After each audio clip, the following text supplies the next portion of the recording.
Hey everybody, this is the Mage of Ancients, back at it again with my October 2017 update for my Dark Magician deck profile. Before I give you guys this deck profile, I just want to apologize for being a little bit late on it. I was just a bit busy, but I am giving it to you now. As you know, the Legendary Dragon deck set came out at the beginning of this month, and not only were we treated to this very beautiful, this beautiful ultra rare reprint, not to mention well-needed reprint of Apprentice Illusion Magician, but we also have this new fusion monster called Dark Magician, the Dragon Knight, right here. So basically we now have three monsters that act as Dark Magician. We have Dark Magician, Magician of Dark Illusion, and now we have the Dragon Knight. We Dark Magician players needed a way to protect our back row, and I think Dark Magician, the Dragon Knight really does the job well. Also, a little story. I went to my locals last week, and I was able to go up against the Pendulum Magician deck, and I won. But then again, that Pendulum Magician deck did not have Ash Blossom or any of those meta tech cards. Still, I am very eager and very happy to give you guys this deck profile. And as always, if you guys have any suggestions of what I should do to improve this deck, then be sure to let me know in the comments below. And you can also hit me up on Twitter and Instagram at Mage of Ancients. Oh, by the way, you may have noticed that the sleeves are very shiny. Well, that's because I'm using new Dragon Shield sleeves. It gives this deck just a little bit more glamour. But enough about that, let's get on with this deck profile. So to start off, of course, you gotta run triple Dark Magician in a Dark Magician deck.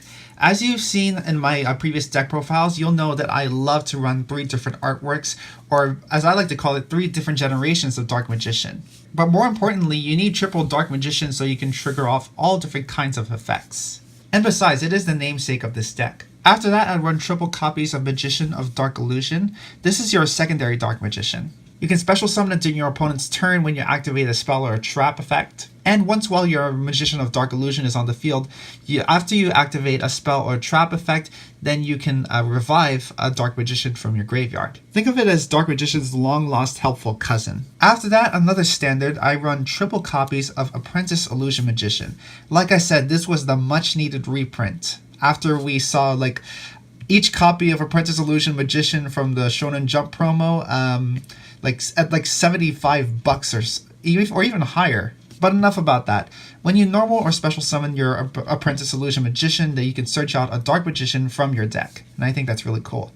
It's also a really good hand trap. When any of your Dark Spellcasters attacks, you can send this card from your hand or your field to the graveyard, and that Dark Spellcaster gains 2,000 attack. So there should be no reason why you should not run triple copies of Apprentice Illusion Magician. After that, another standard, triple Magician's Rod. When you normal summon it, then you will search any Dark Magician spell or trap from your deck. Now, after that, I was trying to figure out what Dark Spellcasters I can incorporate into this deck. So I ended up including Dark Magician of Chaos so that I can recycle my spells, especially Dark Magical Circle and Eye of Timaeus. Of course, this is my personal choice of a Tekken card, so you can choose whatever other monsters you want to include. But one thing that we can agree on is that Max C is pretty much a very helpful card in any deck. Unfortunately, I don't have that much draw power in this update, but I am willing to get the necessary cards for my next deck profile update. So those are my monsters. Now let's go over to my spells. For my spells, I run the standard triple Dark Magical Circle.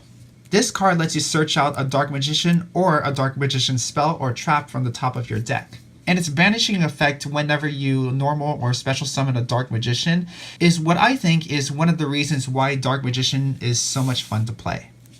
After that, since we are running Apprentice Illusion Magician, that I bumped down my copies of Illusion Magic down to 1. Also, you may have noticed that compared to my last deck profile update, I don't run Summoner Monk. And one of the reasons why is because it's a level 4. And running level 4s in a Dark Magician deck could get a bit cloggy. Also, Summoner Monk can't be tributed, which is why I had to take it out. Next, I run triple copies of the Eye of Timaeus. This is the fusion card that you need in order to get out Dark Magician the Dragon Knight. But strangely, the Eye of Timaeus cannot be searched off of Magician's Rod or Dark Magical Circle or by any other means. Unless you have Dark Sage in this deck. And while you can use this effect to search out the Eye of Timaeus, summoning it is pretty difficult. So I think that it's best to just run triple copies of the Eye of Timaeus, so you'll be able to see it more often. After that, I run 1 copy of Thousand Knives to destroy a monster, 1 Dark Magic attack for clearing opponent's back row, 1 copy of Dark Magic Inheritance so that you can banish your spell cards from your graveyard and then add more search power for your Dark Magician spells and traps. After that, I run double Pot of Duality. Even though you can't special summon in the same turn as the turn that you use Pot of Duality, it's still pretty good search power. And finally, I run double copies of Dark Magic Veil. This is one of my favorite cards in the entire deck because basically, when you have Dark Magical Circle out in the field and you have a Dark Magician or Magician of Dark Illusion in your hand or graveyard, you can just activate Dark Magic Veil. Then you can easily special summon either one of them. And besides, life points is another resource by which you can activate cards. I mean, of course, you do have Solemn Strike, so why not include Dark Magic Veil as well? So those are my spells. Now let's go on to my traps. For my traps, I run the standard triple Eternal Soul. This is basically Call of the Haunted for your Dark Magicians. And it is one of the best cards in the entire Dark Magician archetype. Just in case you guys don't know, you can activate Eternal Soul on either your turn or your opponent's turn, even when this card is face up on the field. It doesn't say explicitly anywhere during either player's turn or quick effect, but believe it or not, it is something that you can do during either player's turn. In fact, a guy that I met at Locals actually clarified that for me. Same thing goes with Magician Navigation. I run triple copies of that. So this card special summons a Dark Magician from your hand and any level 7 or lower Dark Spellcaster from your deck, which means you have easy access to monsters like Magician of Dark Illusion or Apprentice Illusion Magician. What's cool about Magician Navigation is that you can actually activate both of its effects in the same turn. So let's say that you activate Magician Navigation to special summon your Dark Magician and your Dark Spellcaster. But then later on in your turn, your opponent activates a trap card or something. And as long as you control Dark Magician on your field, then you can banish it from your graveyard and then negate that effect. Again, like Eternal Soul, it doesn't say explicitly that it's a quick effect or during either player's turn that you can activate the second effect. But believe it or not, you can activate the second effect as a quick effect. It is something to remember, and I need to remember too. Next, I run 1 copy of Dark Renewal. This is especially since you can't special summon Dark Magician of Chaos off of Magician Navigation, but you can special summon it off of Dark Renewal instead. Of course, Dark Magician and Magician of Dark Illusion can also be special summoned off of Dark Renewal. Next, I run double copies of Lost Wind. This is absolutely one of my favorite Raging Tempest cards. Especially since there is a lot of special summoning going around, then you want to be able to have this card in handy. Also, I did mention that Lost Wind is a good anti-link tech card to use, so that's something that you want to keep in mind. And then last for my traps, I run 1 copy of Bottomless Trap Hole, of course. And I also run the Solemn Brigade, as they call it, double Solemn Strike and 1 Solemn Warning. Thanks to the code of the Duelist Special Edition, I was able to get these really cool super rare reprints. But who knows? Solemn Strike just might get limited or something on the next ban list. So we might as well just play it while we can. So now that I've gone through my main deck, I'm going to show you guys my side deck. I still believe in using Palladium Oracle Mahad. If you do use it, then it's best to run just 1 copy of him. Unless you draw this card in your opening hand, this card is actually pretty good. When you draw it, then you can reveal it and special summon it right away. Also, when it's destroyed by battle or card effect, then you can special summon a Dark Magician from your hand, deck, or your graveyard. Then after that, I moved my Endymion the Master Magician over to my side deck instead. It's a level 7 Dark Spellcaster, which means that it can be searched off of Magician Navigation. Also, it helps you get rid of the spell cards that you don't need so you can target and destroy cards on the field. Wait a minute, does it target? I guess it doesn't. Even better. Then after that, I run double copies of Gameciel the Sea Turtle Kaiju. I still don't know why this card isn't banned or anything, but again, it's best to play this while you can. I did not realize until I first recorded this deck profile is that you can actually switch Gameciel out for a Radiant the multi-dimensional Kaiju. So what happens is that you can tribute over one of your monsters with Radiant, and then when you have Mahad out in the field, Mahad's attack doubles when you battle a Dark monster. I'll be sure to remember it in my next deck profile update. Next up, I was kind of stubborn to actually run this card in my deck, but it's actually not too bad.